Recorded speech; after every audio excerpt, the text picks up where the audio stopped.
now on behalf of the Minda de Gunsberg Center for European Studies. It's a great pleasure. I want to thank you all for coming. A lot goes on in the fall.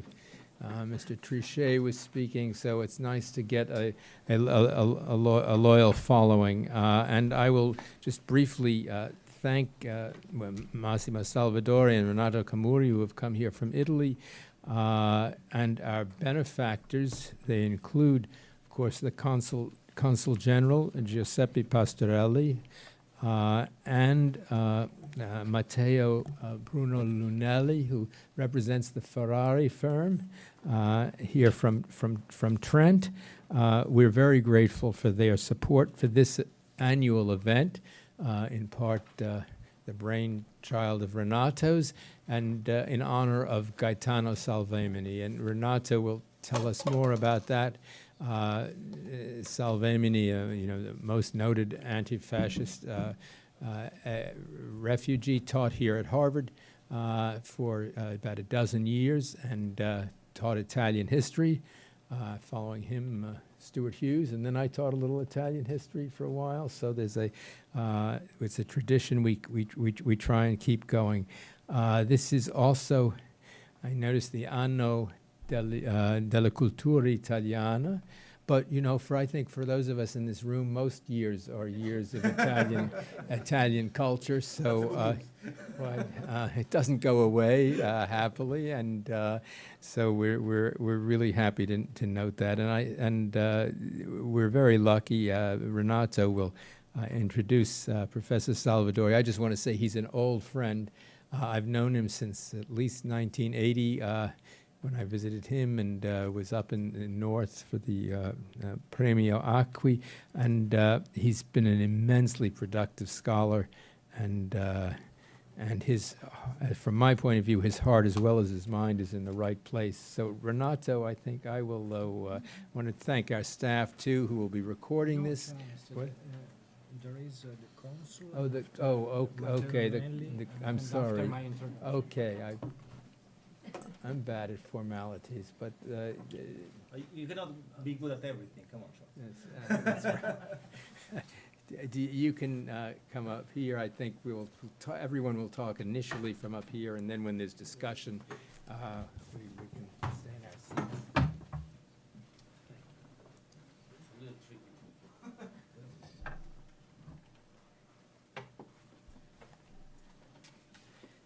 Thank you very much, Charlie. We feel at home here at the center, so it's a great pleasure that we can have again a colloquium on Salvemini. That is a colloquium on Italian history and culture, and there are a lot of people I wish to thank for this event. First of all, Renato and Charles Maier, because Renato had this great idea last year. But not only he had the idea, but he also helped executing the idea. Because, sometimes there are many projects, but few people that actually transform these projects into action, and he's one of them. And I would like to thank you very much, Renato, for that. With Professor Maier, who is if I may say, the most distinguished connoisseur of Italian history at Harvard, we're very glad and honored to partner.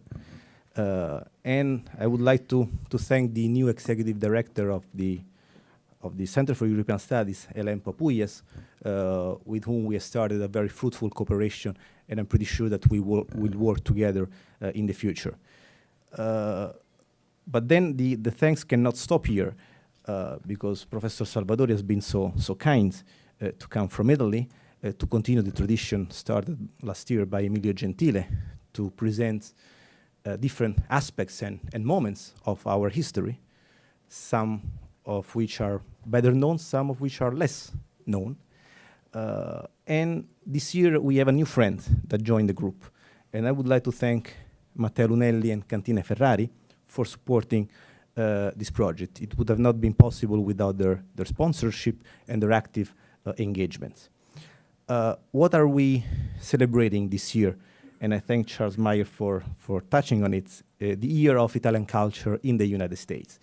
It's a massive challenge, and a big initiative launched by the Ministry of Foreign Affairs last year. We started in January with a very rich program, and you can find here the full program. So there are still a number of events that I would like to invite you to.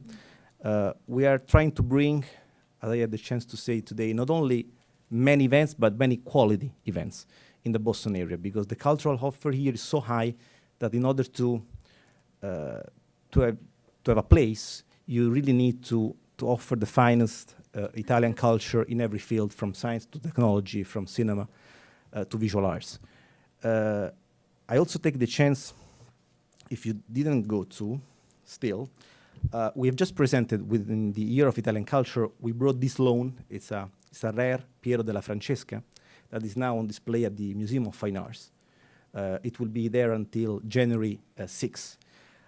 And it has a very nice story behind it, because it was stolen and recovered by the Italian Carabinieri, that's the special units of the Italian police forces.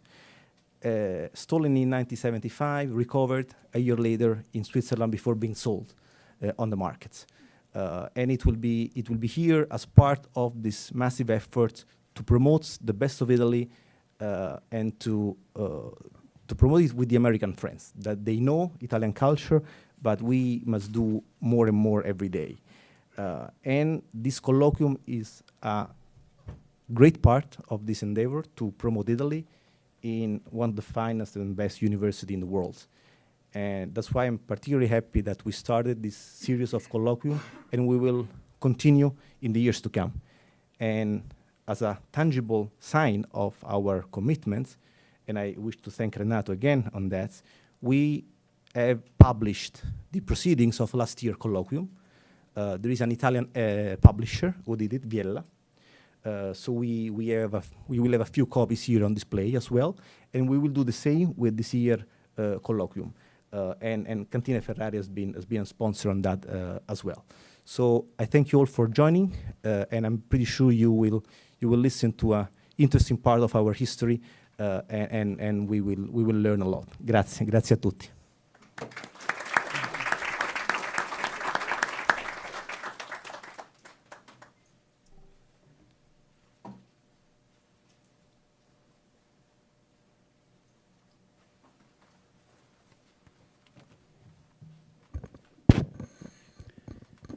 Good evening, ladies and gentlemen. I'm really honored to be here speaking at this prestigious university. I wish to thank Professor Camurri for inviting me, and special gratitude must also go to Consul Giuseppe Pastorelli and to Professor Maier.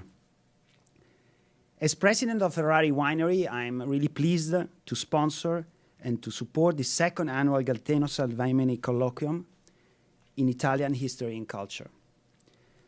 Our winery was established in 1902 in northern Italy region of Trentino, and is the leading producer of Italian Metodo Classico, which is the luxury tier of Italian sparkling wine.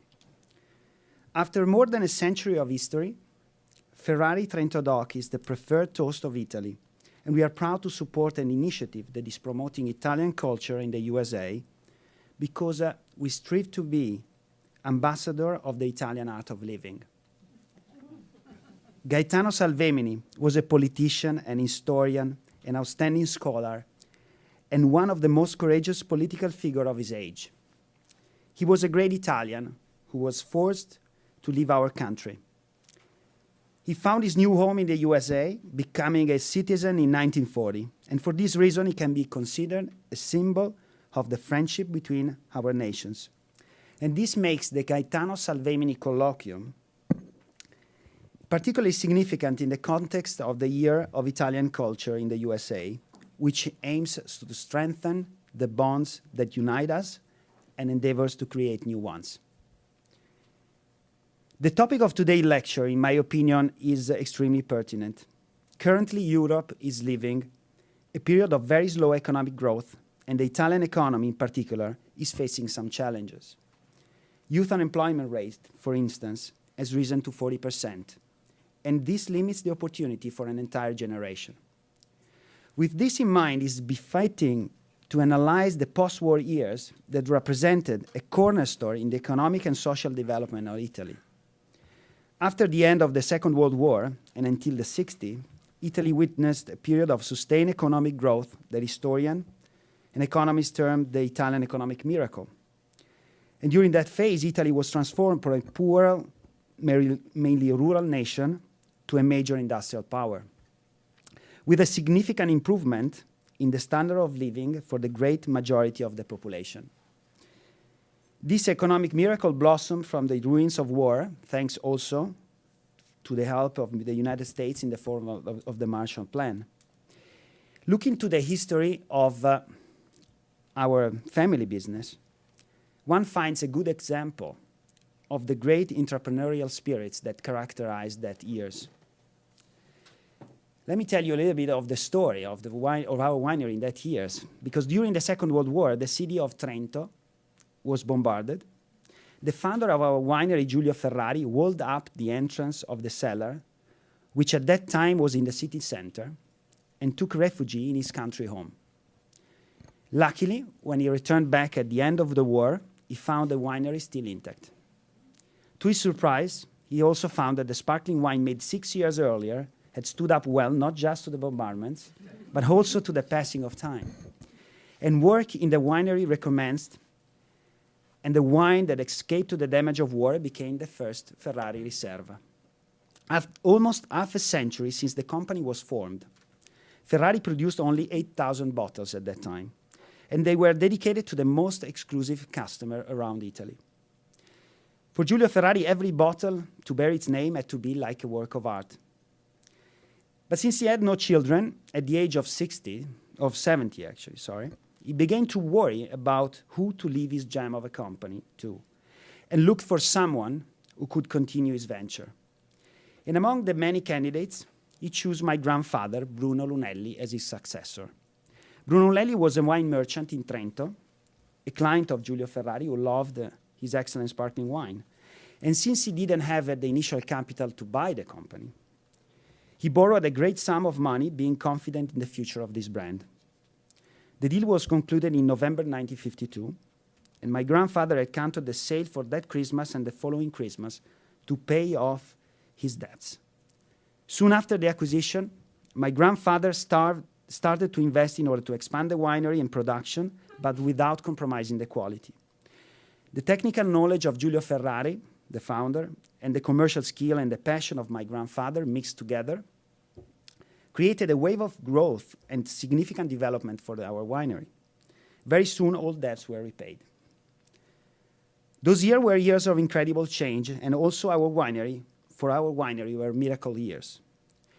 Nowadays, the economic environment in Italy looks much different for an entrepreneur. The private wealth in Italy today is much higher, but today's expectation of improving social conditions are much lower. Most likely, today in Italy, this story could not be repeated. And an ambitious wine merchant would not be able to buy that prestigious winery. As an entrepreneur, my hope is that we rediscover the energy and the dynamism of the post-war years in order to rebuild an Italian economic miracle. Times have changed dramatically, but I'm firmly convinced that the Italian economy still has a huge potential. And I think that Italy is a great country, but sometimes doesn't recognize its own positive traits anymore. And I think that we can restore a path of good economic growth if we rediscover our strong heritage and we recognize that culture can be a strategic asset. Modern capitalism is based more and more on the value of intangible. And in this context, Italy can have a great competitive advantage based on the value of culture and tradition. Using the words of Renzo Piano, which is probably the most famous Italian living architect, he says, there exists a way of being Italian that is different from the traditional concept of national pride. We Italians are like dwarfs on the shoulder of giants. The giant is our ancient culture, which has given us an extraordinary and unseen ability to grasp the complexity of things, to articulate with reasoning the marriage of art and science. Such a way of being Italian has earned us a seat at any table throughout the world. As I travel abroad to promote our wines, Ferrari, I'm constantly surprised by how warmly Italy is perceived. And despite the many problems that challenge our country. So as our Prime Minister Letta said this year in a speech to the Parliament, the other great resource of Italy is Italy itself. A beautiful ship without helmsman. Our habit of self-pity is equal only to the admiration excited by Italy abroad. Let's look, just as an example, to the success of Italian wines worldwide.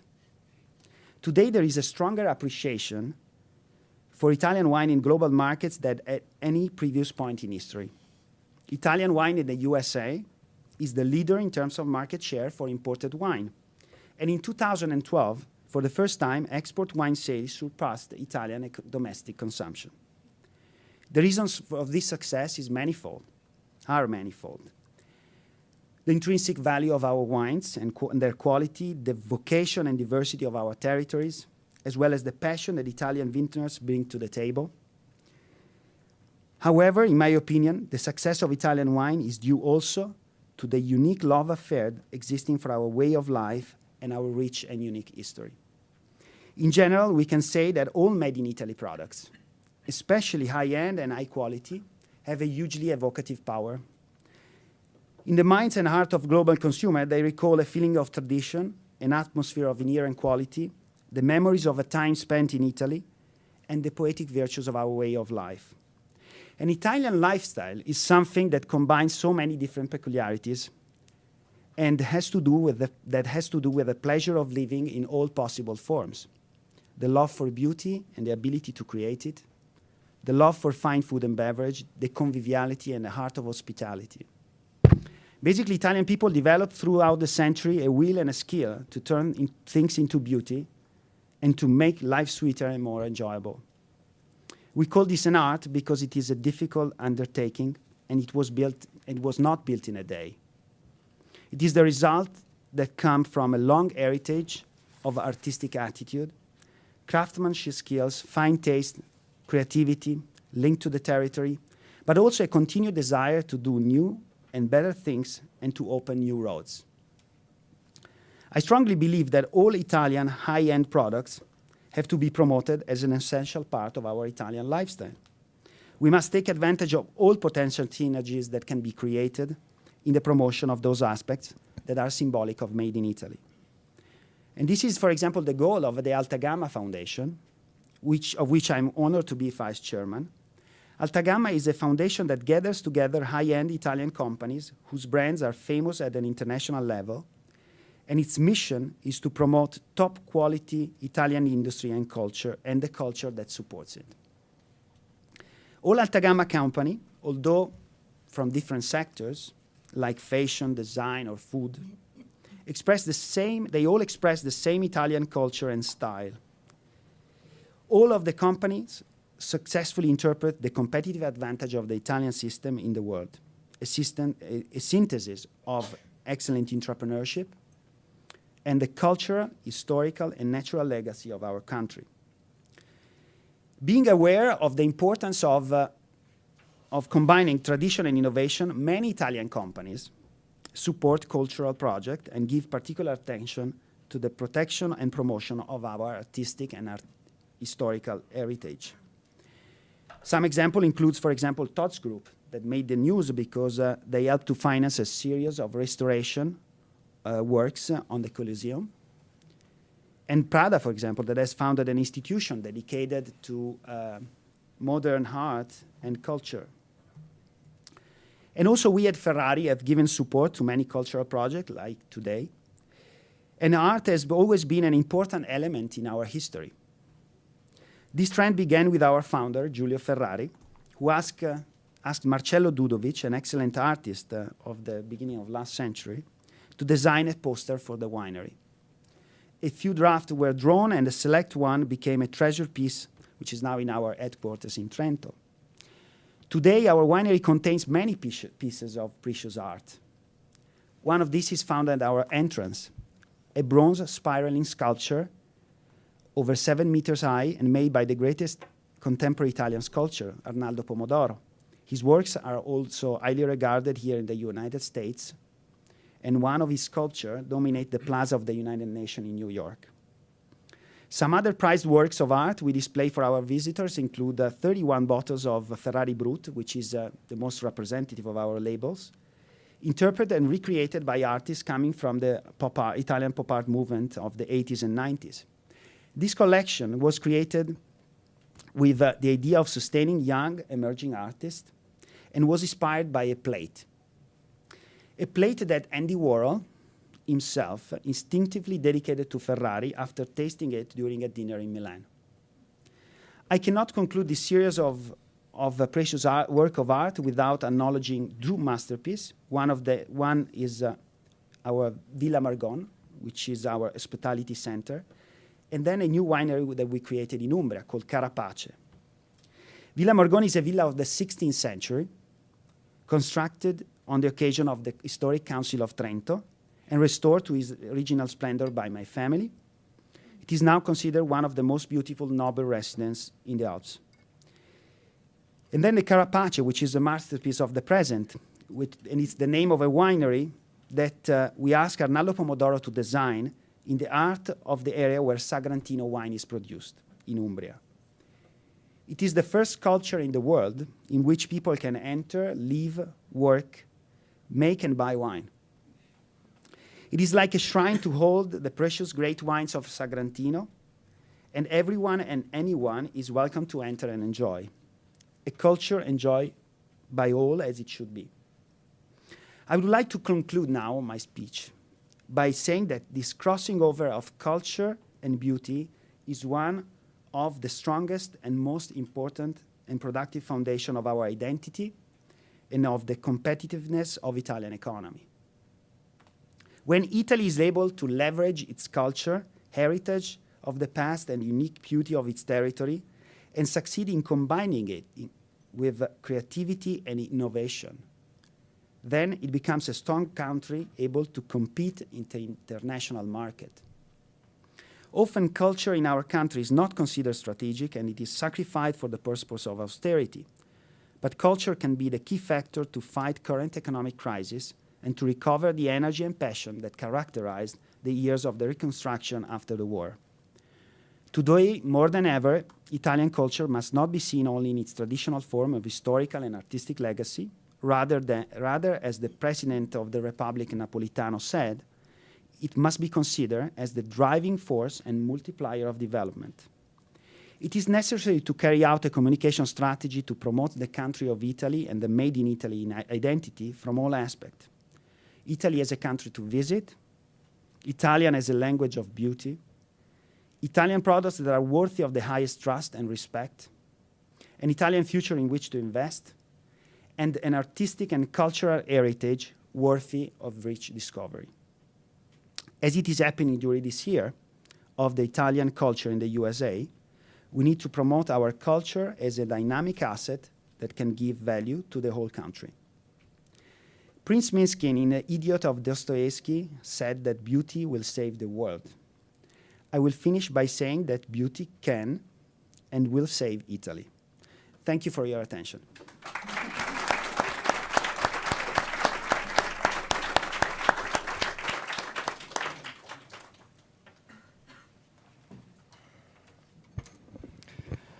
The topic of this second edition of Gaetano Salvemini Colloquium is one of the most complex in Italian history.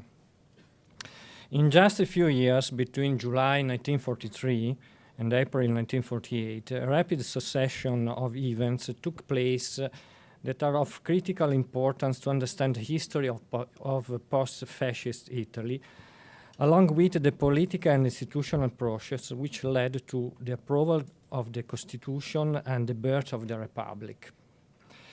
The road between dictatorship and democracy is marked by a series of dates and events that are worthy mentioning. July 25, 1943, the fall of Mussolini, September 8, the armistice, or rather the unconditional surrender to the Anglo-American forces and the birth of the resistance, April 25, 1945, the end of the war.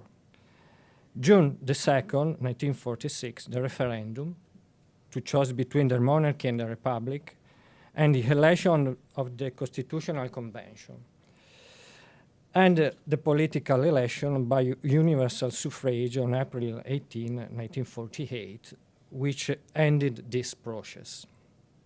I will focus my attention above all on the crisis of 1943-1945 and offer observation that shed light on some problems of interpretation relating to the complex uses that appeared on the Italian scenario following the fall of Mussolini. Professor Salvadori, to whom I'm grateful for his participation in this forum, will address these issues more extensively. The events mentioned above mark a key transition in our recent history and are dates that, to this day, belong to our calendar of important holidays, April 25 and June the 2nd. It was around this date that the ruling class during the first decades of the Republic attempted to cement a sense of national community that had been shared after 20 long years following the fall of Mussolini.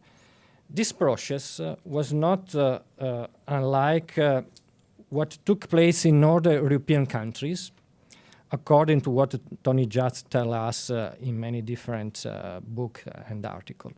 These are some of the founding myths of the Republic that arose from the resistance, to borrow a phrase which became part of the political language in the immediate post-war period, with the specific intent of emphasizing the indissoluble link between anti-fascism, the war of liberation, the Republican Constitution. But this is not the way it was. This very statement, which until a few years ago would have sounded like heresy, is no longer such today. Anti-fascism is now in a state of a crisis. And the story which encompasses this turning points has divided Italians for a long time. The so-called anti-fascist paradigm, a term coined by the legal scholar Antonio Baldassare in 1986, is now considered passé in the minds of most Italians. It did wait to be shed, a state ideology, as the historian Renzo De Felice branded it. Therefore, it could be said that while in Germany the past will not pass as Nazism, in Italy this past is represented by anti-fascism. Why did it happen? When did the anti-fascist paradigm come into crisis?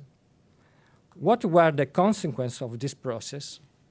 What impact did this have on an already wacky national identity? Naturally, it's impossible to give a reply to this question in just a few minutes, but a starting point would be to clear the field from a few falsehoods and some misunderstandings. No doubt, we are talking about events long ago. One often hears the lament, we still talk about anti-fascism, is fascism no longer exists? As late in the 70s, Pierpaolo Pasolini, an acute observer of the transformation that were taking place in Italian society, highlighted the disappearance of any anthropological difference between the anti-fascists and the fascists, and stressed how the very adjective fascist had lost all negative connotations.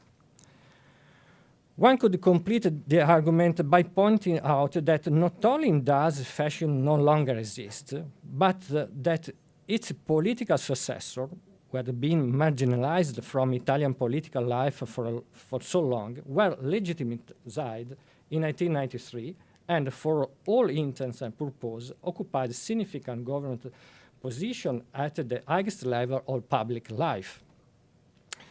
The second explanation that is often brought up refers to the turning point of 1989. The reasoning goes like this. Since communism was an important component of anti-fascism, the fall of the first dragged along the second to its grave. Naturally, both explanations are not exhaustive. what is certain is that the crisis of anti-fascism was to a certain degree accelerated by the popular revisionist historiography. Starting in the 80s, this train of thought succeeded in deconstructing a sugar-coated and rhetorical image of the resistance and in diminishing its value and even its military contribution, so well as reintroduce its role in a series of homicides and massacres committed by the group of the resistance before and after April 25, 1945.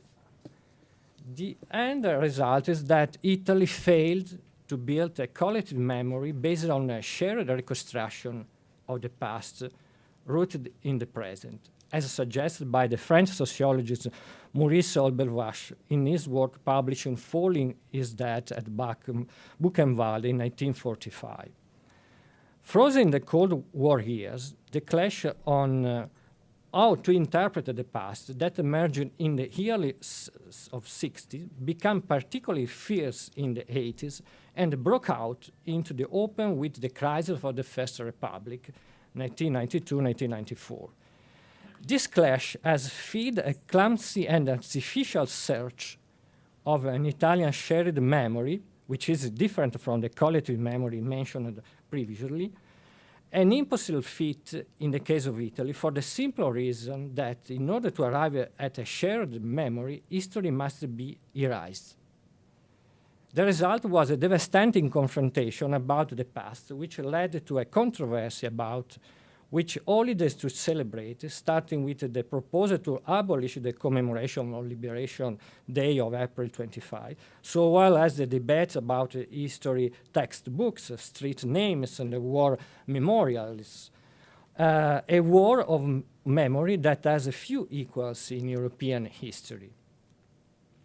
Unlike the Italian public political debate, which progressively twisted itself around infinite controversies, academic research has produced a series of work over the last 20 years that have opened new perspectives on the study of the intricate transition from fascism to democracy. These studies have taken inspiration from a revaluation of the trauma inflicted on the Italian population with the armistice of September 8, 1943. This trauma spelled the collapse of state institutions, the dishonorable flight of the king from the capital, the dissolution of the army, and the disbanding of hundreds and thousands of soldiers, a colossal fallout man which involved an entire state apparatus and the very ruling class that was melting away like the snow under the sun. Cupio dissolvi, finis Italie, Italy is finished, the motherland is dead, de profundis. There are some of the expressions that resonate in those dramatic days. Italy proceeded to utter chaos. Within days, the German all became the enemy and the Anglo-American enemy became the new ally. There was a precipitous shuffling of rules and positions that involved everything and everybody. Not only institutions, but also individuals were overwhelmed by this catastrophe. Such a traumatic shift led to an unexpected switching of side, repositionings, betrayals, difficult choices for which many Italians were not prepared. I believe it must be challenging for a non-Italian public to understand the complexity of this situation and the human and political dramas consumed by it. Thus, we turn to one of the Italo Calvino's most eloquent passages when the author of Il Sentiero dei Nidi di Ragno, as one of the book's protagonists, the partisan Kim, uttered these words to describe the climate. Basta un nulla, un passo falso, un impennamento dell'anima e ci si trova dall'altra parte. It took nothing, a wrong step, a flaring up of the spirit, and one ended up on the other side. What does this sentence illuminate for us? It tells us that in the whirling wind of those weeks and months, individual choices were not always made on the basis of specific ideological convictions. Often there was imponderables at play that could determine a person's destiny. Variables that had nothing to do with rigid ideological confines. To be clear, these are the same confines that, until a couple of decades ago, fed into the image of this period of Italian history that projected a rhetorical view of the resistance. Thus, there is a truth in what Walt Whitman wrote when referring to another civil war. The real war, I quoted from Whitman, the real war will never get into the books. The phrase could not be more appropriate for the Italian resistance and the civil war that was fought on Italian soil between 1943 and 1945. Those Italians would face each other in a cruel confrontation that spared no blows, perpetrated acts of violence and atrocities of all kinds, both upon combatants and civilians, including the persecution of Italian Jews by the Nazis and their fascist allies, in a web of impulsive acts and intentions that historians to this day have not succeeded in deciphering and interpreting, and frankly, perhaps never will. It's a coincidence that this day, October 16, marks the 70th anniversary of the roundup of the Jewish ghetto in Rome, an event and that is still commemorated in Italy by several research and projects and events. At 5 a.m. on that tragic October day, the SS conducted a mopping up operation in the ghetto and captured 1,024 adults and 200 children. 2 days following these arrests, 18 box cars left the train station in Rome for Auschwitz. Only 15 came home from Poland. The memory of that episode, in general, the issues of violence, would require an in-depth analysis for which we lack the time.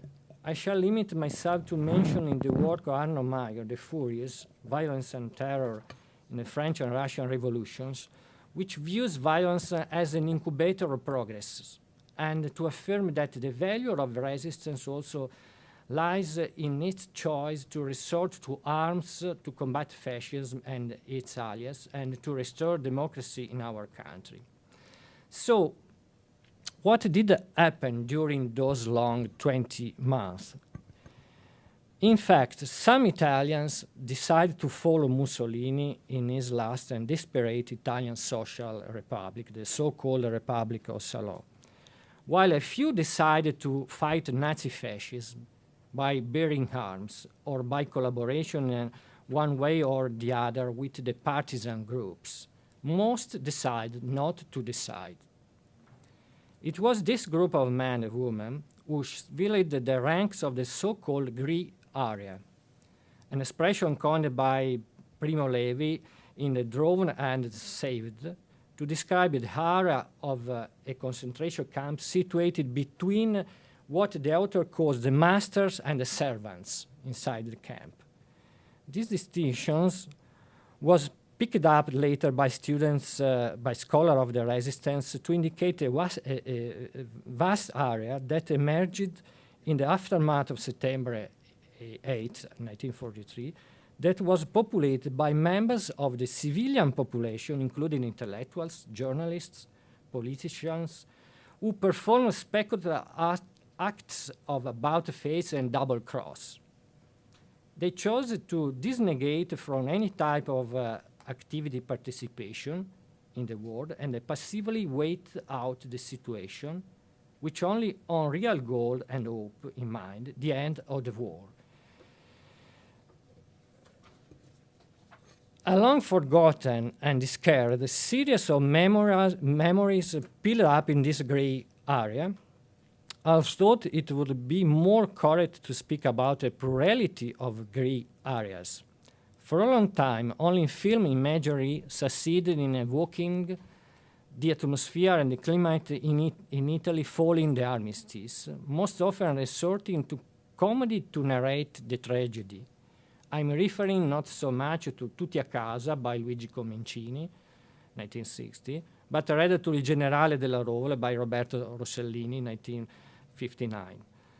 The memoirs that emerged in the post-war period just reinforced the notion that between 1943 and 1945, there were two or more conflicting ideas of nation and homeland, the national fascist and the democratic, and that the fight for liberation had taken on the aspect of civil war among Italians. Adopting this concept, we have been part of the European historical lexicon for a while now, is the only one that can succinctly take into account the complexity of the period between 1943 and 1945 and supersede the old and idolized image of the resistance. We cannot begin to take stock of the work produced by the Italian historiography over the last 20 years dedicated to this particular area of study. We feel compelled, however, to mention the work of Claudio Pavone, Una guerra civile, saggio sulla moralità della resistenza, a civil war and essay on the morality of resistance, was book published in 1991, sparked a lively debate and was accompanied by strong criticism. That book, which has not yet been translated into English, revolves around the central hypothesis that between 1943 and 1945, there was three wars were fought: a patriotic war, waged against the German invader; a class war, in the meaning attributed to the communist component of Italian resistance in the fight against Nazi fascism; and finally, the civil war, the one fought by the partisan against the fascists. In other words, a war among Italians. Pavone draws upon a vast series of sources and documentary material and treats into this great area that stands from the so-called resistenti, a concept that is broader than partisans, who were active politically and military, to the military fascists.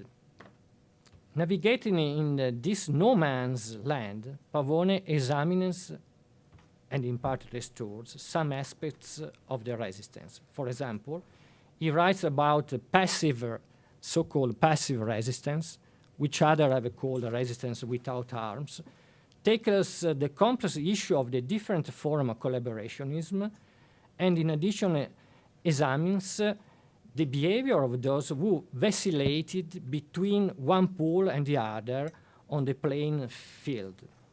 What emerged in a vast fresco which weaves together contrasting words, a fresco which speaks of a conquest and a conquered, and that for the first time brings to light the hidden Italy that played such a critical role in the post-war period. In fact, the anti-myth of anti-fascism, in contrast to the anti-fascist myth, and that shaped political life in our country. There is no doubt that this book has the merit of having paved the way for a new studies, although, frankly, it does not appear that these new approaches have been sufficiently taken advantage by Italian European historians. In concluding, allow me to give two examples, one positive and one negative.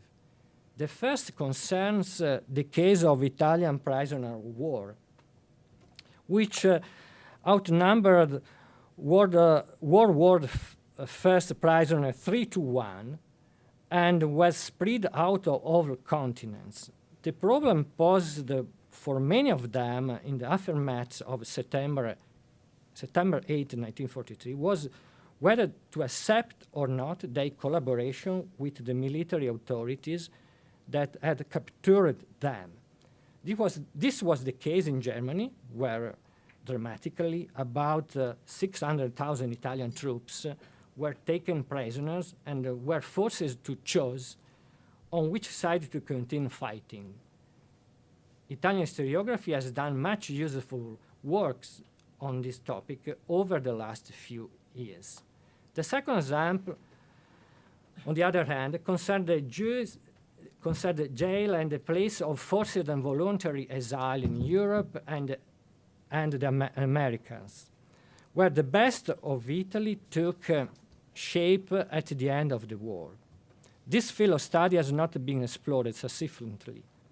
These are words in which men like Gaetano Salvemini contribute in one fashion or the other to the anti-fascist struggle, with hopeful eyes focused on what was to happen after the fall of fascism and the War of Liberation. Together with another great anti-fascist from Harvard, Giorgio La Piana, Salvemini published What to Do with Italy, 1943, which is illuminating not only because the whole book was already projecting into Italy's future on the grand problems of Reconstruction, but also because it contains an important insight. Salvemini and La Piana warn us to beware that the winds of change brought by the resistance were destined to collide with a series of domestic contrasts, namely the role played by the Catholic Church and international restraints, traditions, political cultures, and center of power, which were to hamper the difficult transition toward liberty, leaving an incomplete Italian democracy in its wake. Thank you.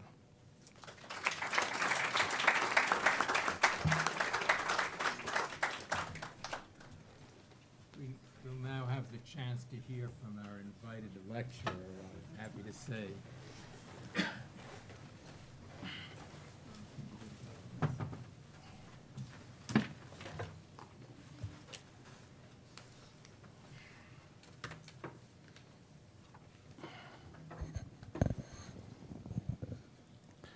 First of all, I'd like to express my warmest thanks to the Center for European Studies and the Italian Consulate in Boston, as well as Professor Charles Maier and my colleague, Professor Roberto Camurri, for organizing this meeting at the University of Harvard in order to remember and pay homage to Gaetano Salvemini, who taught in this university and where he wrote some of his most memorable works. Sincere thanks also go to Professor Silvana Patriarca for her willingness to comment on my paper together with Professor Maier. Finally, I would like to thank all those present. And I would just like to add that I feel most honored to have been invited here. The subject of my paper is Italy 1943-48, from Catastrophe to Reconstruction. The time at my disposal is short, but anyway, I'll try to do my best. July 1943, the collapse of the fascist regime. April 1948, the resounding electoral victory of the Christian Democrats.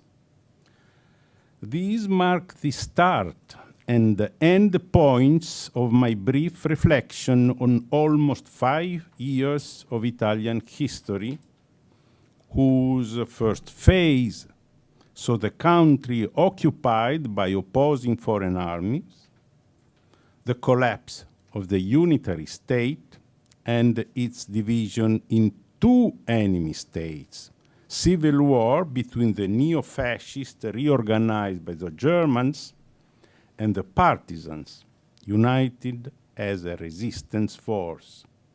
And the second phase, the reconstruction of the country. The collapse of the fascist regime between 24th and 25th July 1943 was the result of two conspiracies. One that had matured within the fascist ruling elite, and the other within the monarchy, the two eventually coming together. The trigger was provided by the invasion of Sicily by the Anglo-American forces, followed in weak succession by a vote of no confidence against Mussolini by the majority of the Grand Council of Fascism and his arrest by King Victor Emmanuel III. The fascist dissidents and the king and the king's entourage converge on one point: supreme military responsibility, formerly in the hands of the discredited Mussolini, to be entrusted to the king. But agreement could not be reached on the future structure of the country. The majority of fascist dissidents, with the significant exception of Dino Grandi, the principal architect of the conspiracy within the Grand Council and one of the regime's more outstanding figures, aimed at continuing the regime, whereas the king, while not opposed in principle, was convinced that such a goal was unrealistic, and therefore he entrusted Marshal Badoglio with the leadership of a government formed by military officers and senior civil servants.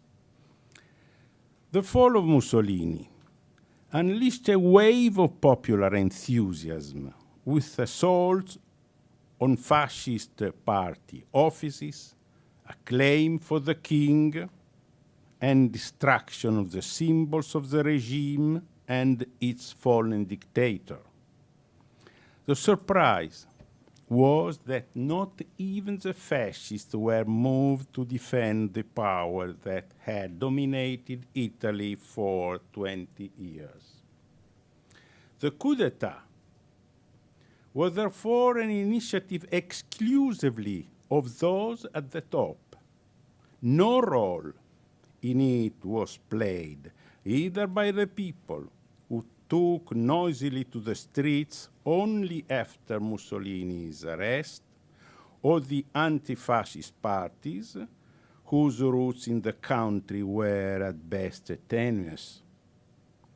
What galvanized both some of the fascist leaders and the king was the fear that impending military defeat could open Italy up to scenarios that would spin out of control.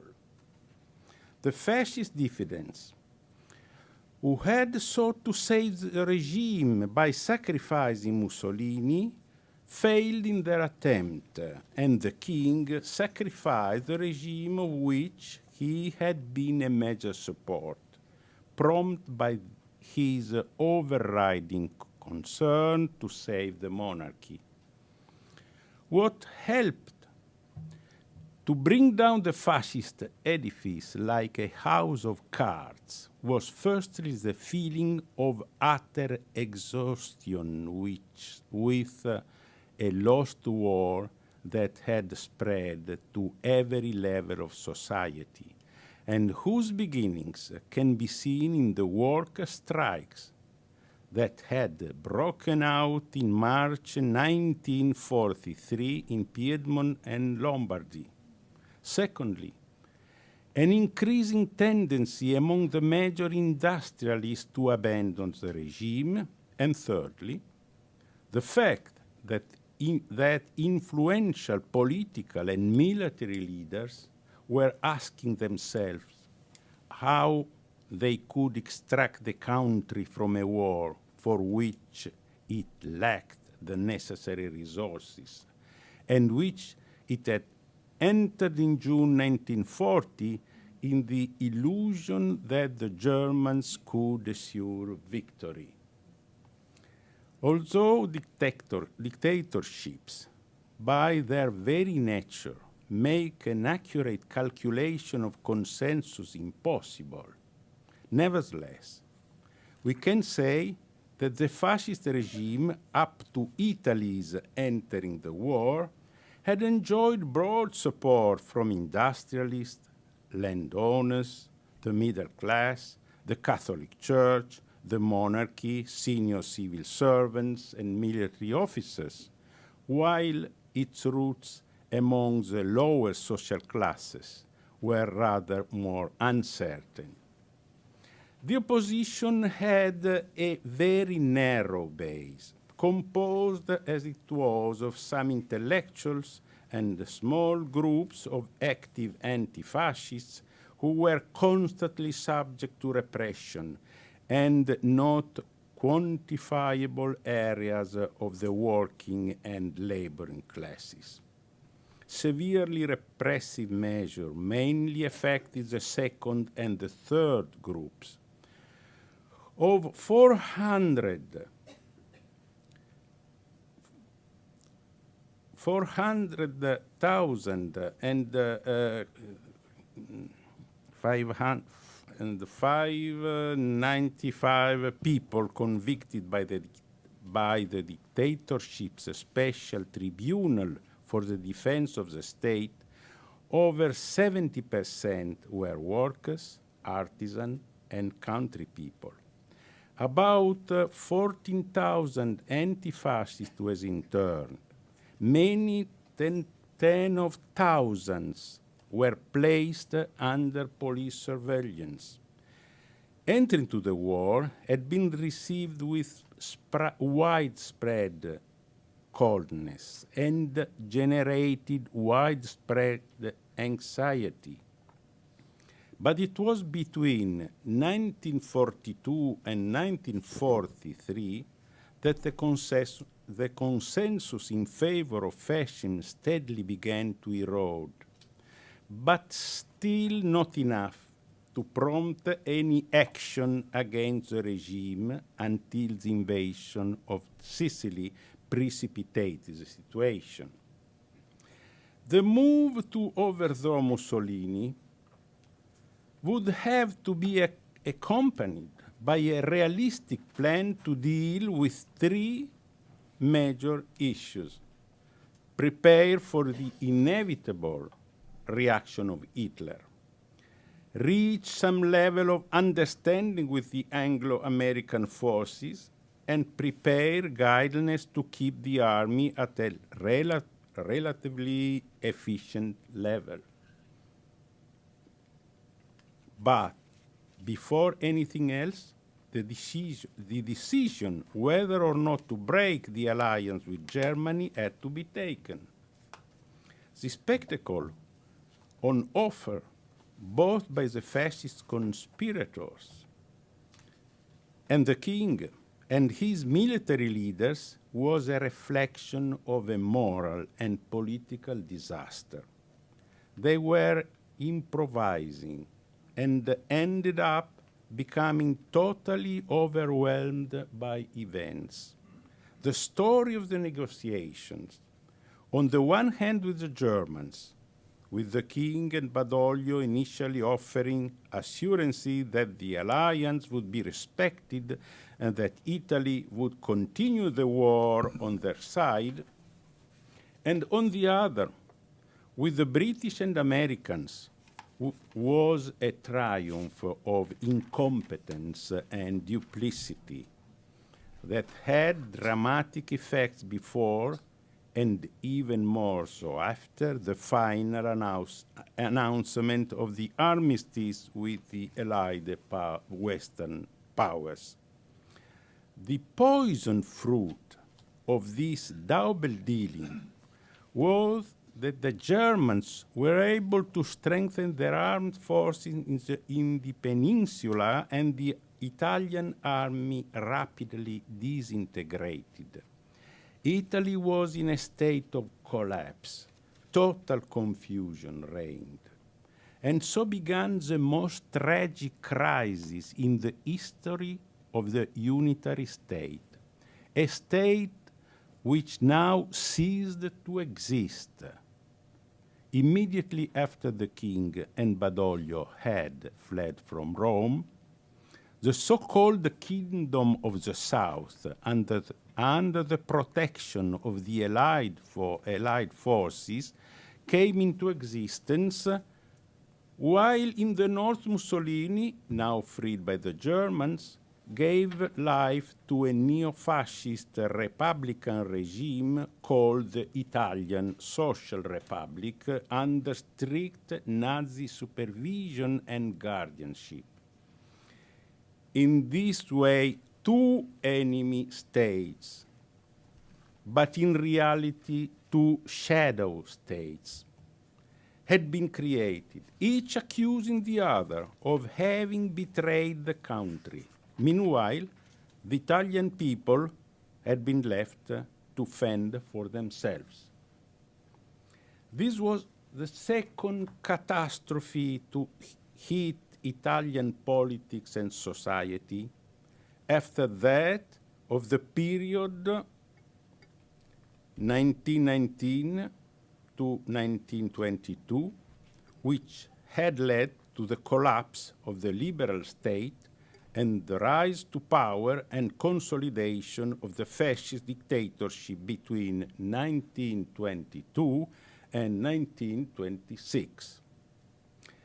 This second catastrophe, beginning in July 1943 and ending in April 1945, was even more tragic than that of 1919-1925, more damaging and much more bloody. But in its conclusion, it was the opposite.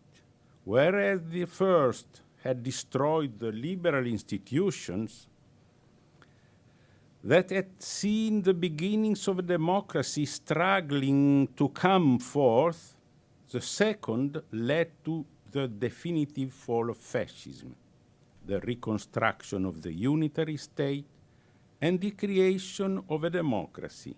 However, although this democracy was more complete, it was still anything but mature, being founded on institutions that were not adequately shared by all the forces that had brought them into being. In September 1943, two Italies rose up against each other. Neo-fascist Italy, dominated by the Nazis, and Italy of the resistance, with forces deeply divided by the conflicting perspectives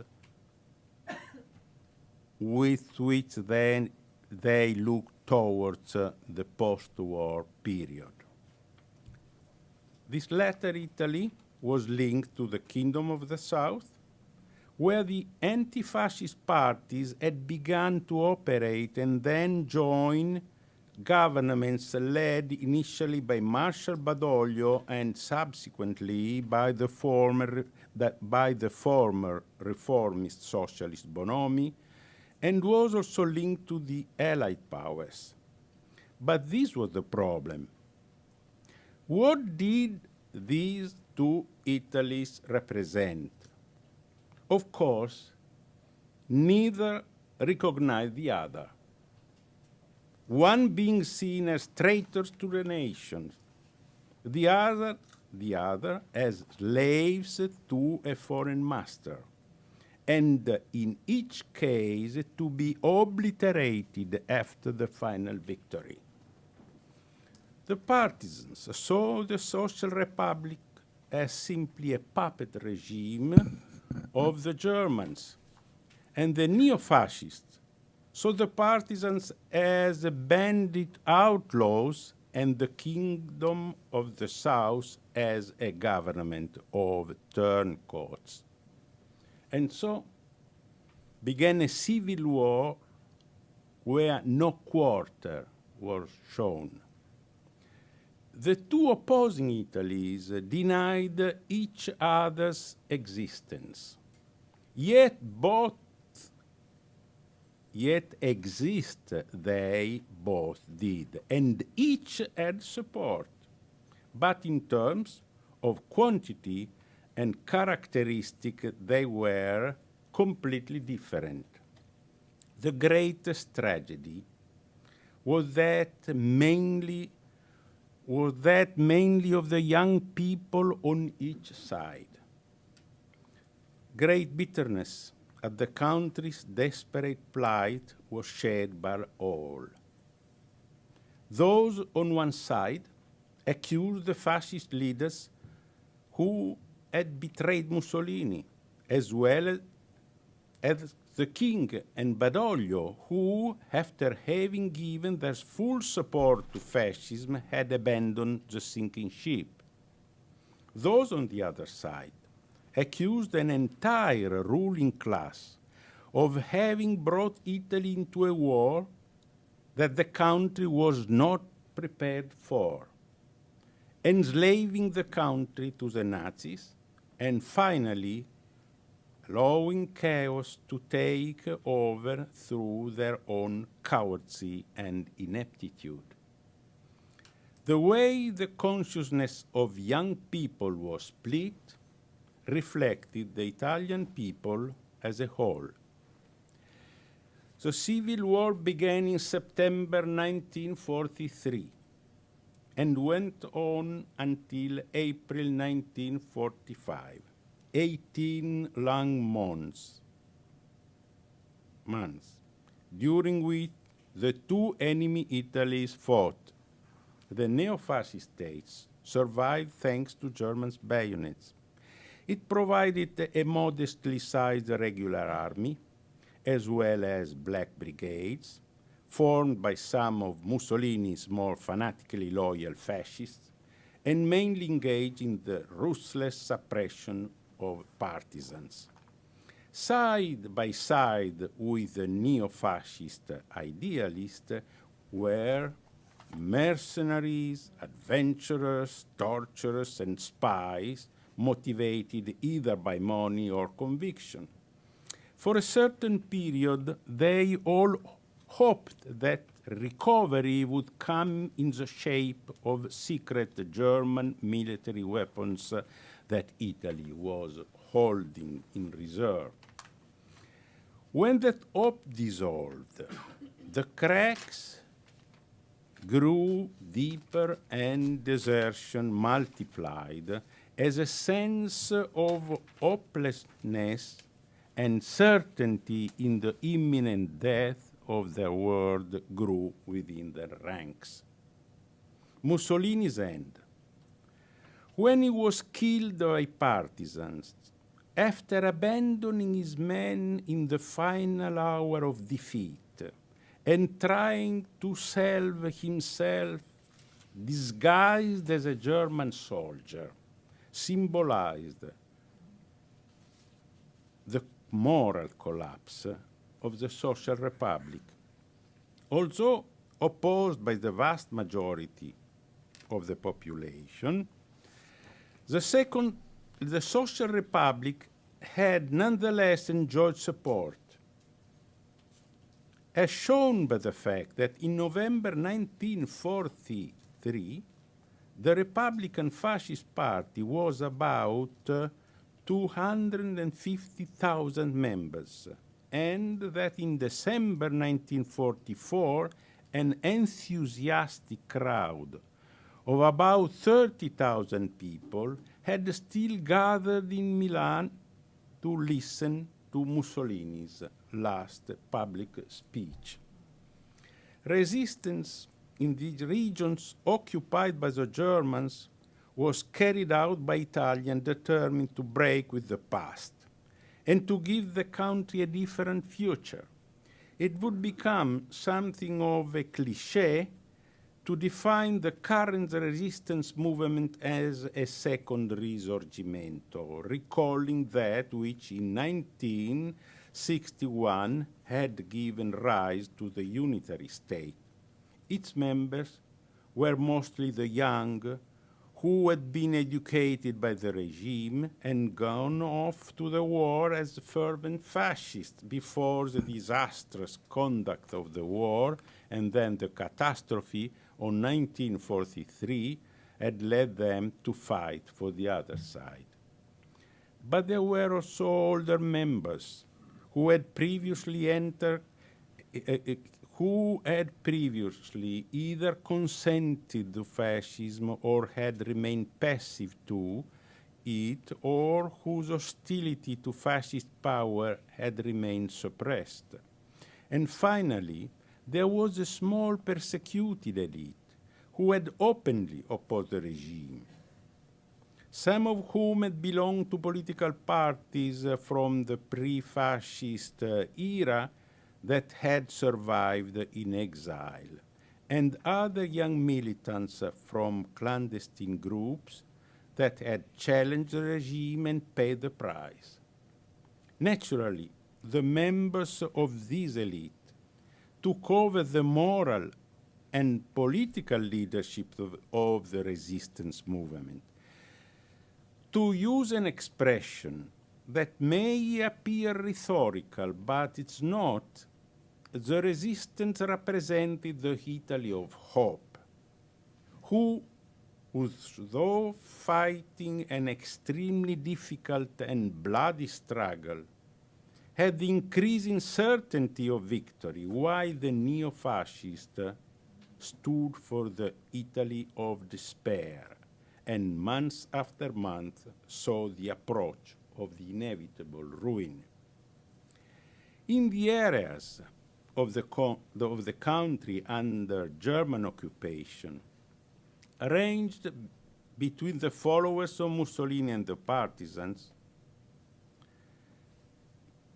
there was a majority of the population, big problem.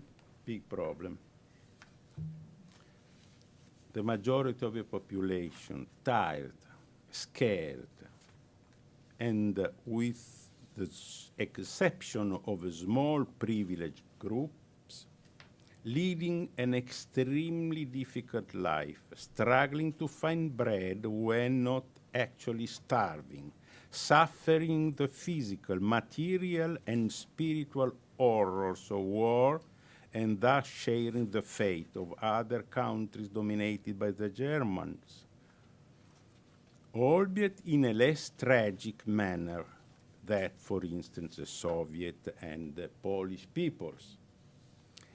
To which of the two parties did these people give their support? It is a question that is as difficult as it is important to attempt to answer.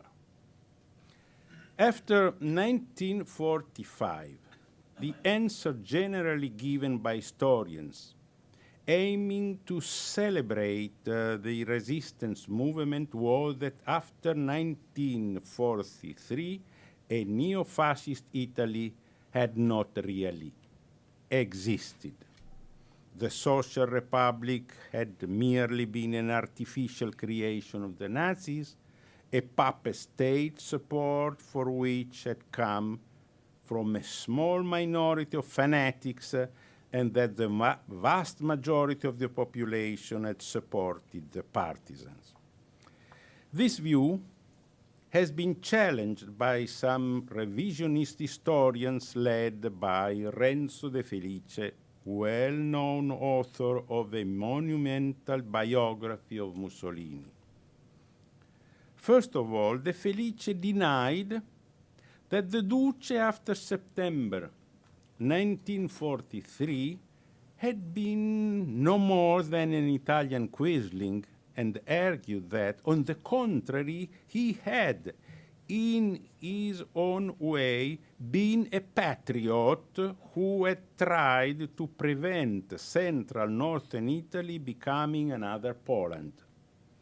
And secondly, he defined as baseless the argument that the vast majority of the population, albeit in various degrees, had been convinced in their support of the resistance. On this subject, Mussolini spoke about the existence of a prevalent gray area between the neo-fascists and the partisans, consisting of the indifferent and the apathetic, who had passively waited while events unfolded. I think that if the celebratory view, sorry for my, I beg your pardon for, if the celebratory view is correct, more or less, view of the resistance can be criticized for being excessive, then the revisionist view would be criticized for an excess of much greater magnitude.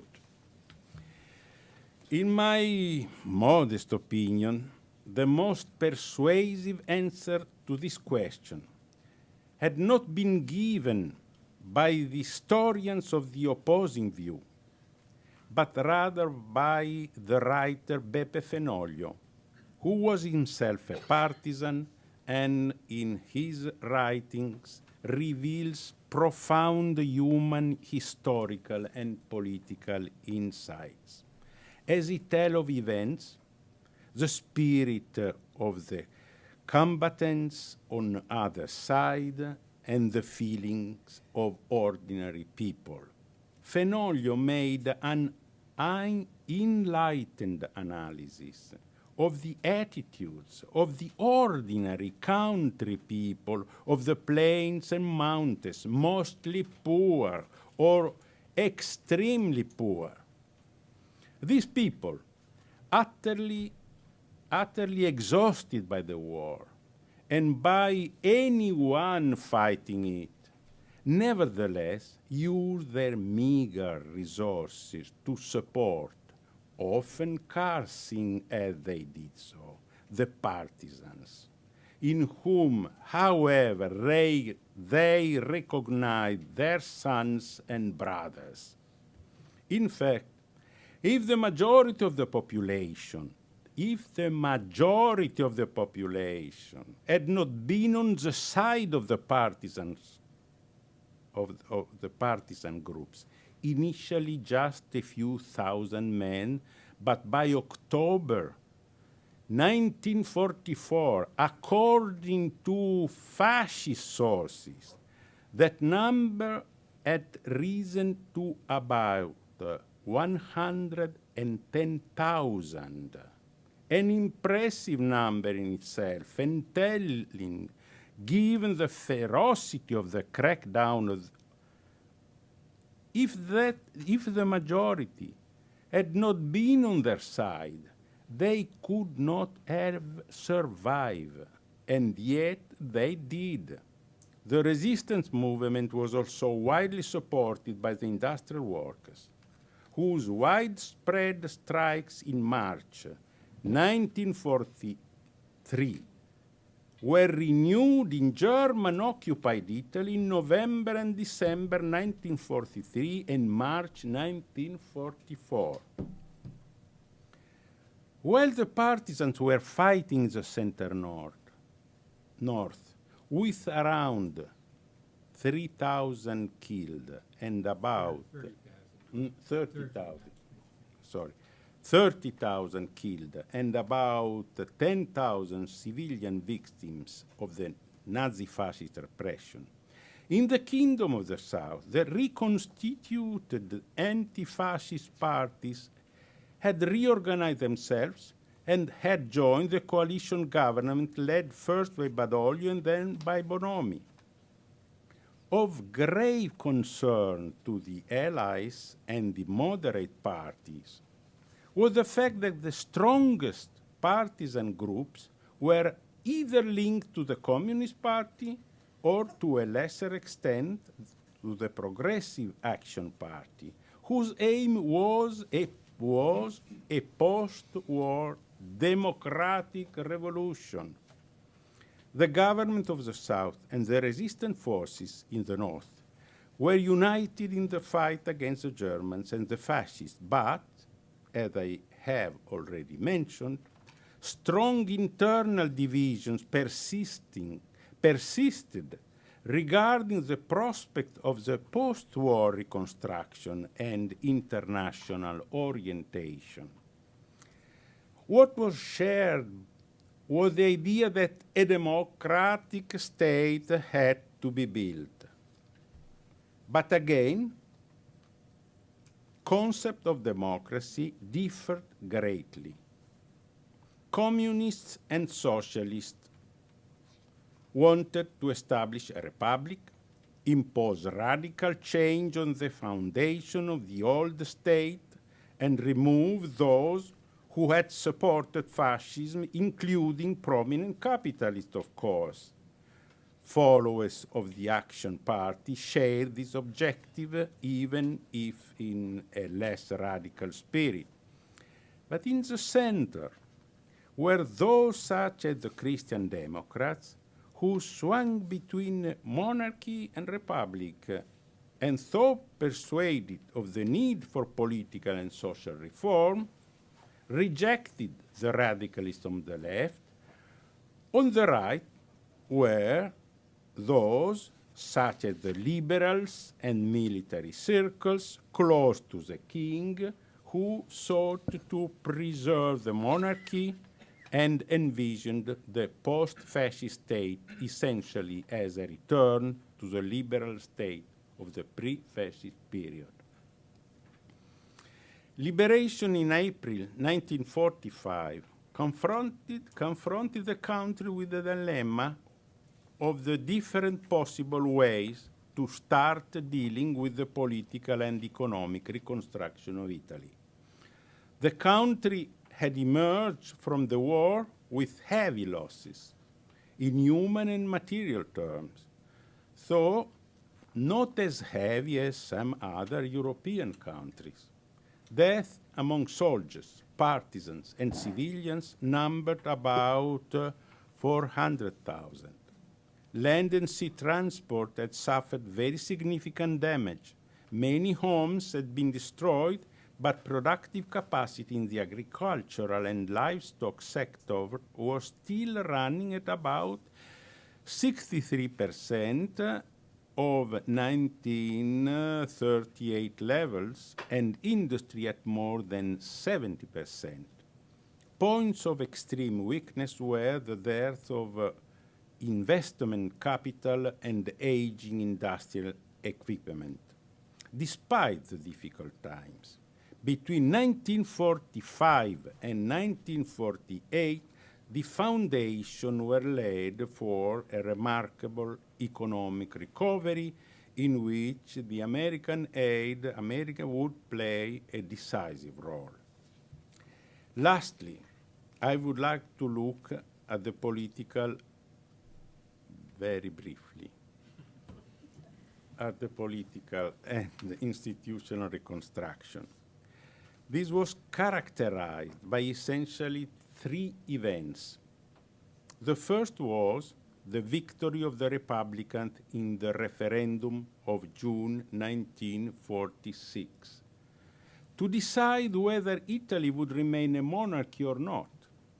The second was the approval of the Constitution, which came into force in January 1948. And the third, the extraordinary victory of the Christian Democrats in the election of April of that year. These elections, on the one hand, entrusted the leadership of the country to moderate forces, yet on the other, with the defeat of the Popular Front, the left front, Nenni socialists lost to Togliatti's communists the primacy that they had gained in the 1946 election for the formation of the Constituent Assembly, and declined into a position of net subordination where they would stay until 1966, the year of the Hungarian tragedy. So between 1945 and 1948, the unitary state was again reconstituted. New institutions were established, and the foundation for economic development were laid that would transform Italy over the next 2 decades into a major industrial power. But these positive results were accompanied by aspects indicating that the path to renewal had very serious limitations, and that conditions were taking shape anything but favorable to a balanced development in political, economic, and social terms. First, the Republic had won by a fairly modest margin, highlighting the tremendous divide between the predominantly Republican North, where the resistance had fought, and the mainly Royalist South.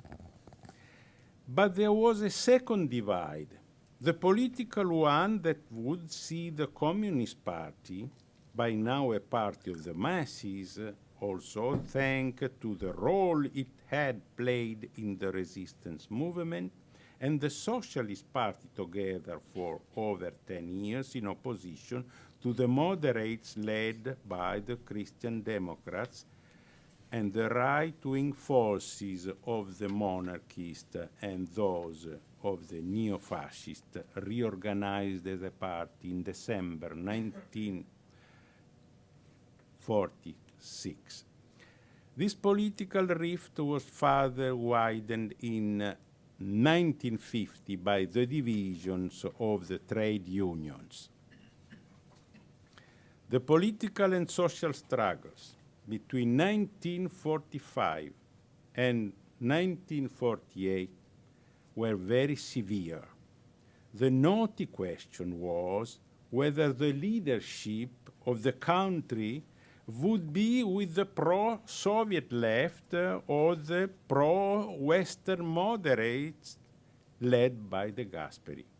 The knot was partially dissolved, first in May 1947, when the Gasperi put an end to two coalition governments, a legacy of the resistance, which the anti-fascist party had participated in, and second, by the definitive electoral victory of the Christian Democrats supported by the Church in April 1948 in a Cold War climate fully enveloping Italy. That victory showed that the country was heading in a direction that placed it firmly in the liberal democratic capitalist sphere, but with a left-wing presence, defeated in its strategy, yet electorally strong, enjoying the overwhelming support of the working classes and also to some extent that of the country people and intellectuals.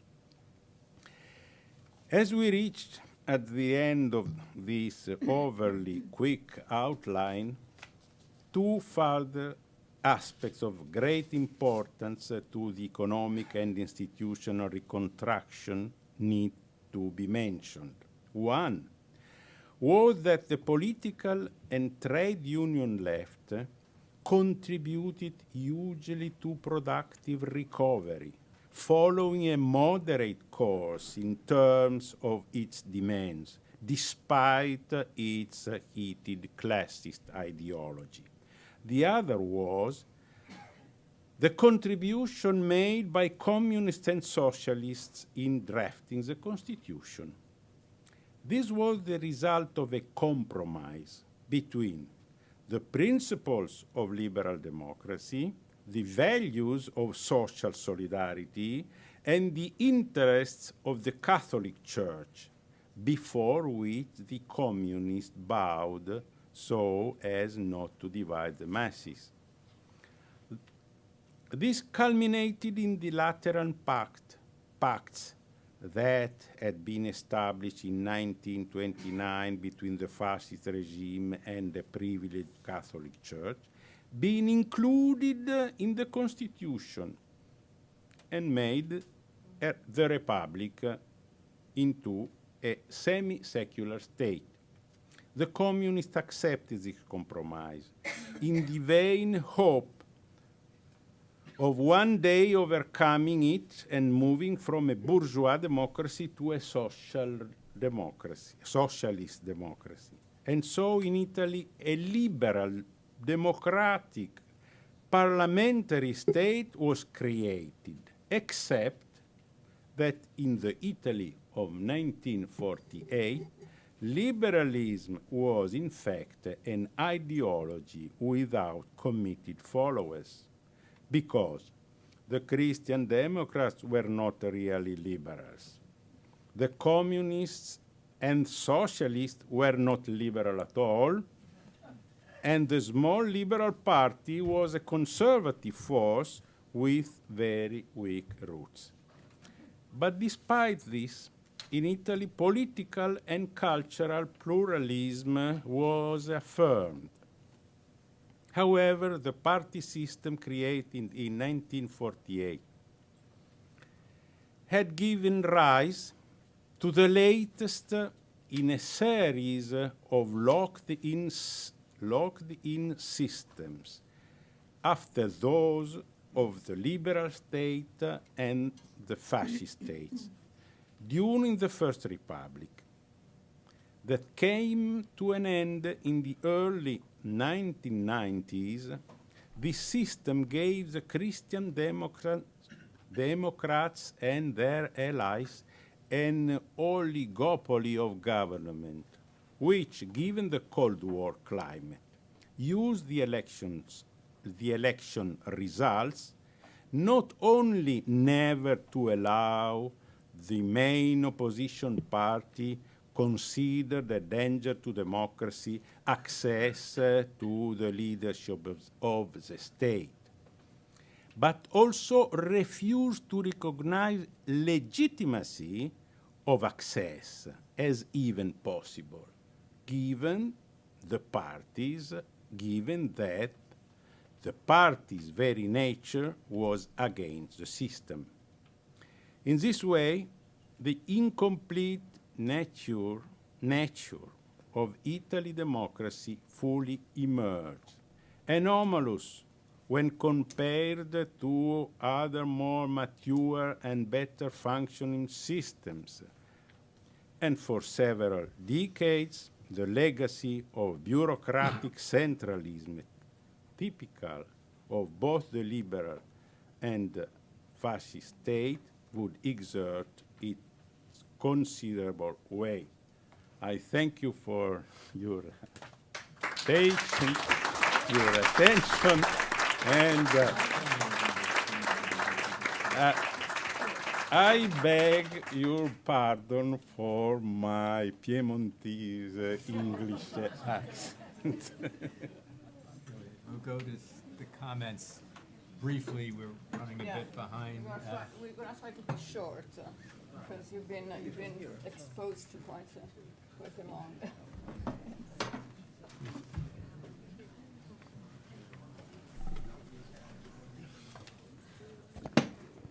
I had prepared some comments providing some kind of historiographical background, but that has been already somehow covered at the beginning, so I would not want to go there, except that I would like to say, well, first of all, thank you for inviting me today, and it's very fitting to be talking about this topic because of the 70th anniversary of that momentous time in the history of Italy.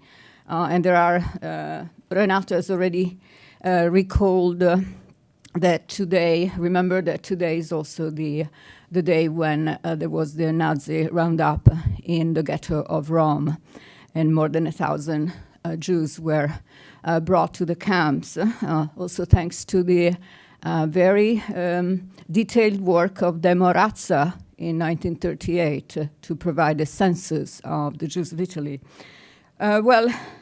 You have been given an overall and rich view of those 5 years that started in 1943. Those 5 years, as you may know, have been, particularly since the fall of the wall, have been revisited intensely. And I would say, I would like to underline how this kind of revisiting has been often, in fact, most of the time, politically motivated. It's been, to a large extent, a very specialist type of revisionism, which had the purpose of trying to provide some kind of legitimacy, historically founded, to the new right in power after 1992. So, in contrast to this kind of a specialist type of history, and in fact a history full of political purposes, we have heard today a very balanced view of those momentous years. Professor Salvadori has concentrated, while some of the revisionists have said that at that particular time the nation of Italy collapsed. He has focused on the state, on the question of the state, which is more proper. In fact, that was not a time when patriotism disappeared completely. In fact, there were two very different types of patriotism that confronted each other in the resistance war.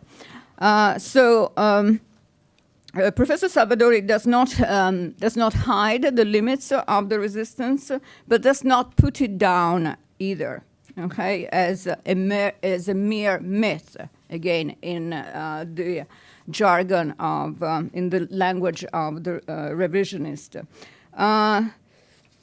which go back, of course, a language that goes back to the type of work of normalization of fascism that De Felice has contributed mightily to do.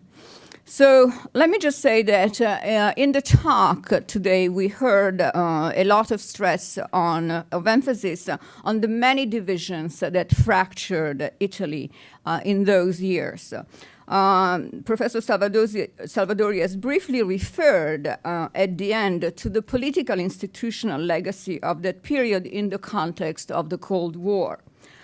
This legacy was the creation of a blocked political system. Now often we refer to that block political system that fell at the beginning of the 90s as the First Republic, which is not a very correct way of putting it, but let's say a party system collapsed. Now, by 1948, there was this First Republic was started with a new constitution.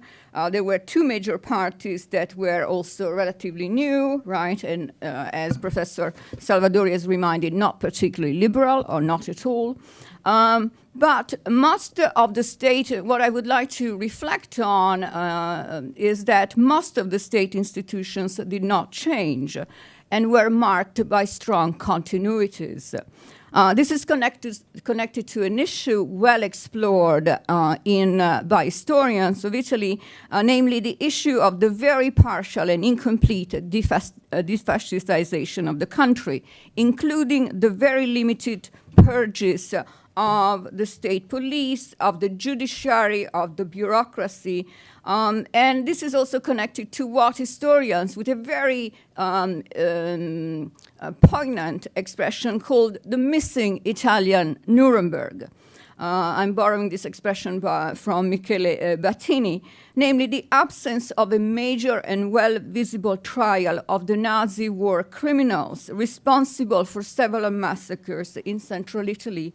As they retreated, as the German army retreated north, as well as the absence also of the Italian fascist war criminals in the Balkans and Africa. And in fact, the need for a trial of both is one of the issues behind the missing of this major trial that should have happened.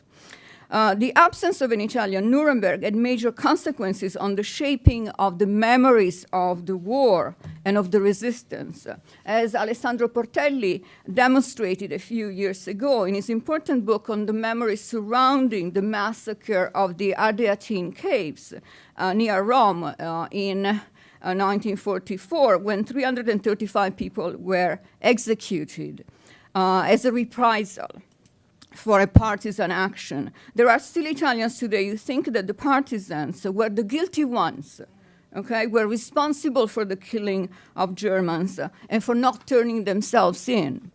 By the way, you probably followed, right, the story of Pridbear right now, right? And the funeral that was supposed to be, fortunately, was not done, right? There was a lot of resistance to that, right? And the priest who wanted to officiate the funeral actually had the same, voiced the same kind of story, that it was actually poor Pridbeck was not responsible because the partisans were responsible for that, right? For again, they were the real culprits there. So the same version of events that continues to appear today. At the end of the lecture, we heard Professor Salvadori called attention to the issue of the serious limitations of the path to political renewal in Italy. He was referring to the limited margins of victory of the Republic over the monarchy, in the referendum, the Cold War climate conditioning Italian politics, the compromise on the constitution between Catholics and communists, which included the very non-liberal recognition of the Lateran Pacts. So giving a privileged position in the Republic to an institution such as the Catholic Church, which had strongly helped to legitimate fascism.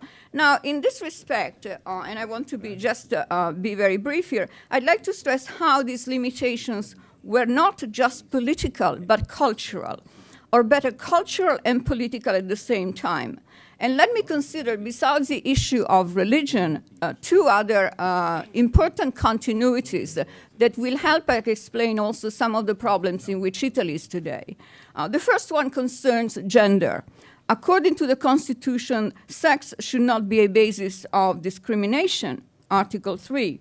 And surely enough, Italian women did finally receive the right to vote in 1946. Yet they continue to be marginalized in the social, political, and cultural spheres, even among anti-fascists. Although many of them had participated in the resistance, for example, they were often excluded from the victory parades of the partisans.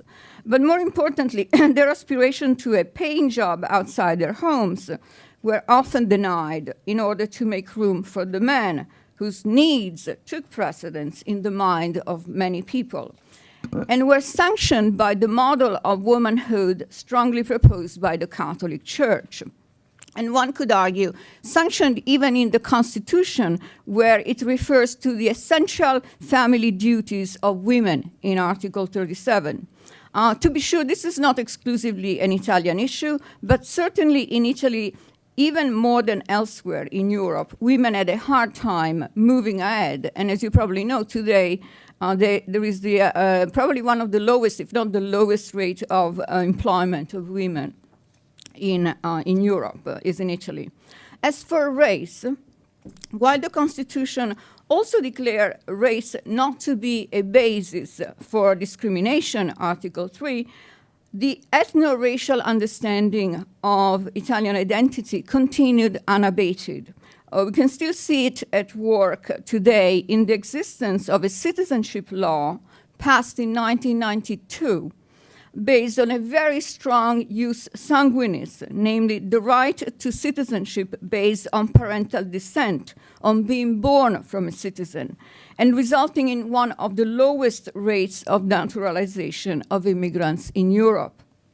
In this context, I want to suggest that it is not by chance that we still know relatively little about the encounter that took place during the war between Italians and Allied soldiers, many of whom, let's not forget, were African Americans. The encounters had generated memoirs, fiction on both sides of the Atlantic, but still limited interest among Italian historians.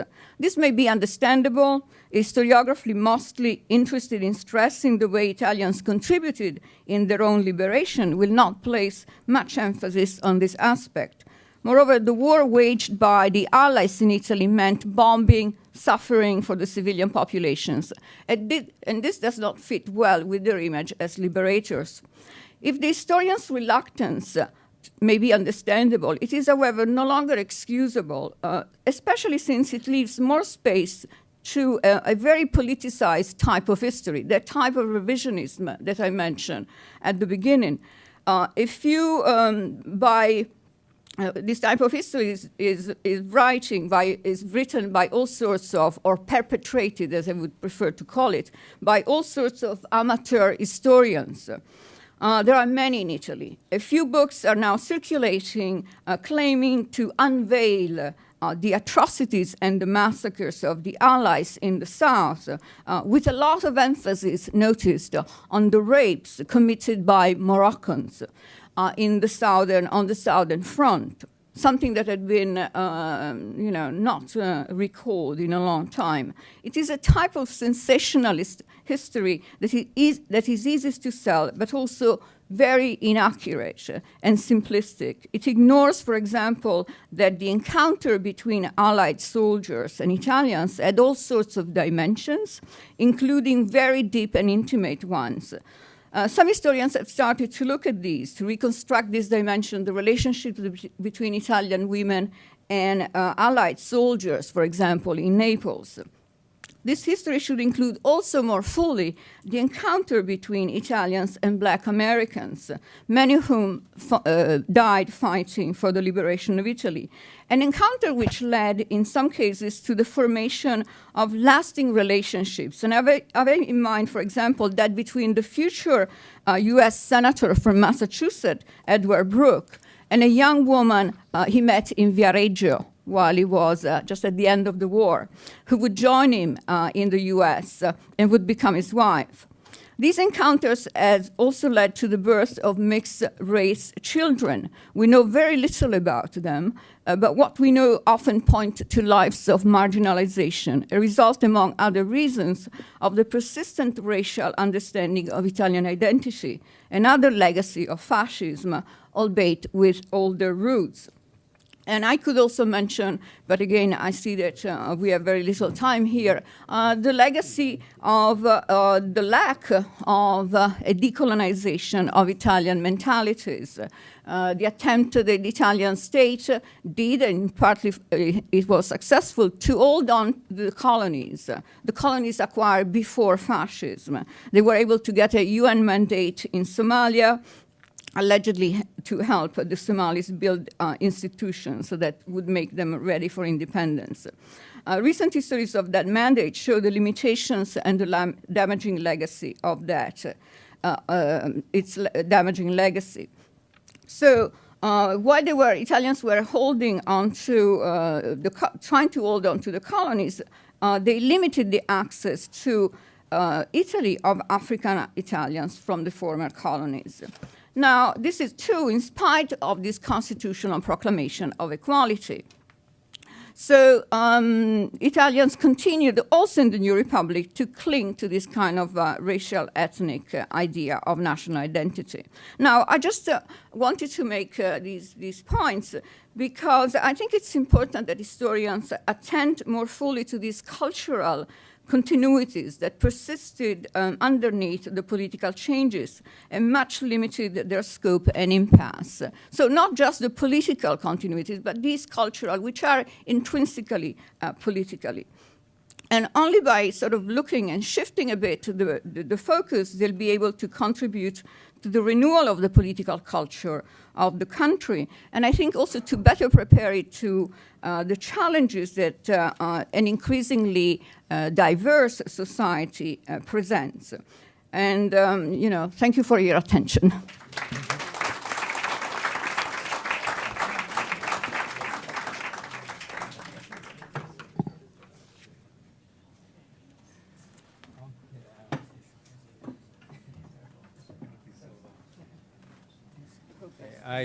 I will try to be brief too. You've been very patient, and we're running behind schedules. I'll make a few points. I like this talk. I agree with most of it, so I don't have to dissent from us. It reflects Massimo's long-term commitments, I think, to a democratic culture as well as a democratic historiography. Let me speak briefly about the change in the viewpoint of the war from the anti-fascism, the resistance, to the notion of a civil war. All sorts. When I went to Italy in 1980, took Piemonte. In a sense, the resistance movement was in the hands of institutes of the resistance. A large part of these were based in part on a communist and a socialist and an action party, a democratic liberal subculture. This cohesive myth disappeared. It disappeared actually not just with the fall of communism in 1989. It started to disappear, I think, throughout the West in the 1980s. And in its stead came a view of the war as a gray conflict. Those of you who follow Italian films, you can see the difference in a type of popular front recycled Bertolucci of 1900 versus the Taviani brothers, La Notte di San Lorenzo, the Night of the Shooting Stars, where people fight blindly in a grain field and very bloodily. But I think with Massimo, it's gone too far. Even the wonderful book by Claudio Pavone, Una guerra civile. Look, there can be civil wars. That doesn't mean that both sides in a civil war are morally equivalent. I don't think that people would take the North and the South in the United States as morally equivalent causes, even though it was a civil war. People divide, but sometimes, the stance may be subjective, but I don't think you can just say, well, because war is violent. Look, we have in the new historiography, I think, surrendered almost to a Tolstoyan view of war. If you remember Kutuzov, if you remember his views in War and Peace, of Austerlitz and other places where people move in confusion, they don't see what they're doing, they happen to do something by chance and get committed, the quote you had. This is true. This is the phenomenology of war, but the phenomenology of war is not the same thing as the stakes of war or the significance of war. And I think that distinction really needs to be preserved and has not been preserved in much of this historiography. So this is a point, despite the richness of this historiography. Despite De Felice, Mussolini did not keep Italy from becoming Poland. The Russians were moving into Poland on one side, the Germans on the other. The Germans on one side into Italy, but the Anglo-Americans were not quite the same as the Soviets. And I think we have to remember this, and the devastation, and the Anglo-American side. I'm sure there was rape, but nothing compared to Soviet rape in East Germany, and there were abuses. We've seen Joseph Heller talk about bombing and others, but still, General Kesselring and Matthew Ridgway are not equivalent personalities. That's just not the situation. So that's on the war, and I would, and I think I agree here with you, and I'm a little worried about your tendencies, Renato. Okay, second, internationally, I do think it's useful what hasn't been brought out here, but Italy's resistance fight and the Civil War is part of, after all, what I call the war for the Axis succession, which took place whether in China, whether in Yugoslavia, whether in Poland, whether in Italy, whether in France. That is, as it was clear that the Japanese and the German forces, the fascist forces, were not going to win, resistance emerged. It sometimes waited allies were closer because these forces were not militarily a match for the enemy. But it emerged all over. And in a certain sense, this is the last of the interlocking wars, the Asian War, the German War of 1939, the Soviet German-American War of 41. The war for the Axis succession of 1943 to 45 is, in a sense, it is the cruelest in some senses, the most sanguinary at parts, and it is and the least, of course, organized by national forces. And so Italy's war has to be seen in respect for this, and the collaboration and resistance are part of it. This does not mean, I mean, if you have to cast your lot at this point, you often people are forced into casting their lot. So I think Massimo has gotten this when he calls two shadow states. I mean, Italy itself was torn into shadow states because it was so much a part of that war as people sought to extricate themselves.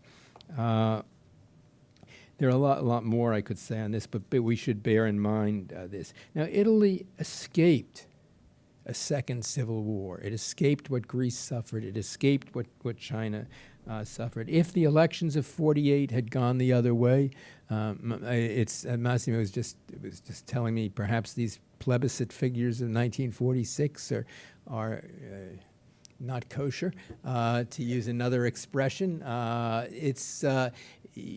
But whatever, Italy escaped a civil war, and it allowed the centrist impulses to prevail, such as he had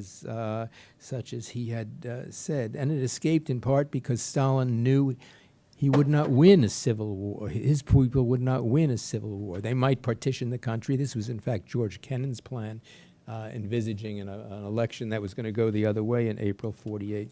And the result is, I think, this freeze of political forces, this stalemate of political forces, or sharing out, which is the story from 45, 46 through 48, and then onward into the 50s. And this is, I think, a very interesting part. We haven't discussed it most here. What Italy developed, President Salvadori suggested the bureaucratic civil service traditions as important in getting Italy from one place to another. Silvana Patriarca suggested the same thing, but given it a more negative, put it in a more negative light. But I would say there are certain virtues to partitocrazia. It's the way, they virtues in retrospect. In other words, it was very hard for Italians really to do more about the patria than talk about it. They governed Italy with political subcultures. If you've ever been to, the old Festas della Unità, or the church, these were in this loyalty to one of two camps, similar to what went on in Austria, for instance, where you had proportionality and elsewhere. In this type of frozen partial loyalty, you did create a type of equilibrium situation which allowed some of the impulses, including those of our Ferrari benefactors, to be nurtured and to develop. And there's a great deal, obviously, of economic talent there. Of course, yes. Women in all our societies were marginalized. But one of the great victories, after all, of this period is the 1975 divorce referendum, which was, in a sense, I think, along with the referendum of 1946, the most important civil society and political decision that the Italians made in this system. Locked in a system, as Massimo said. I think they were. But this is the final question. This system dissolved in the 80s. It dissolved. The Laici, the parties of the center, gained some power. The socialists reemerged as a democratic and then as a sort of pork barrel force. One of the more disappointing trajectories, I think, of of politics. The church had been liberalized to a great extent. And why has this liberalization and this, in a sense, what happened after 1989 produced such disappointing results in comparison with the period of the 60s? The 70s, Italy actually combated terrorism without reintroducing capital punishment. The First Republic has a lot of achievements to its credit, even though ideologically it was based on this type of division. The Second Republic, well, we know what its products are. I mean, there are some very good people. We all like them. They come to Harvard and talk, Romano Prodi, but there are others. And and maybe the climate is changing again.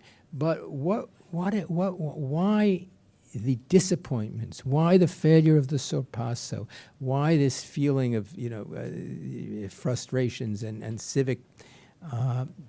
I think civic decay in certain points vis-a-vis the earlier period, despite its limitations. And this is, I think, a question we really need to ask. And I don't really have an answer. I mean, the Craxi socialists became,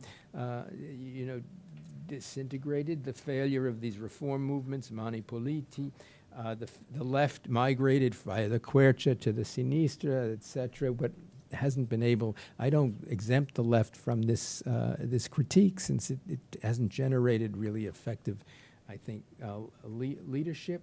The economy has slipped from that period of great hope and into just pride. What was it?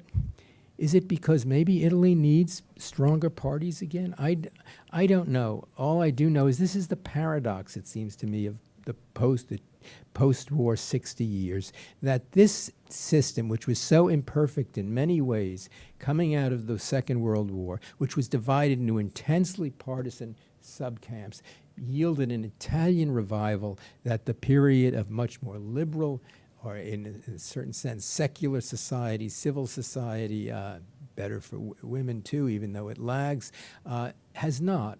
And to a degree, it seemed after 1989, the idea of Europe, we usually have the 12 stars up here, had so animated Italians that they would find their vocation there. But that vocation is also is seeing some hard times. So I leave you with a question: what is it about the period you've covered, which why has it not been able to be sustained in a more recent period? Thank you.